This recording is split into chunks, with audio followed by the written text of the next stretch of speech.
ఇప్పుడు recent 3 days back article వచ్చింది. US Iran మీద రాకెట్స్ రిలీజ్ చేయడానికి ఏఐని యూజ్ చేసింది, రీసెంట్ గా వచ్చిన క్లాడ్ సాఫ్ట్వేర్ యూజ్ చేసింది అని చెప్పి. సో అంటే నెగిటివ్ థింగ్స్ చేయడానికి కూడా, అట్లా డిస్ట్రాయ్ చేయడానికి కూడా ఏఐని యూజ్ చేయొచ్చు.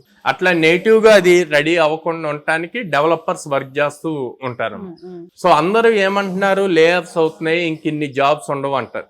నేను గట్టిగా చెప్తాను, చాలా స్ట్రాంగ్ గా చెప్తాను, మీరు అనుకుంటుంది చాలా రాంగ్.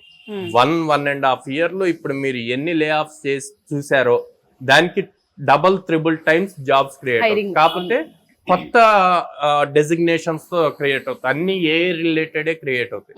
సో మీరు దానికి రెడీగా ఉండాలి. సో ఏ రిలేటెడ్ క్రియేట్ అవుతుంది అని చెప్పి డైరెక్ట్ గా ఏ నేర్చుకోవటం అంటాం కూడా రాంగ్ అండి.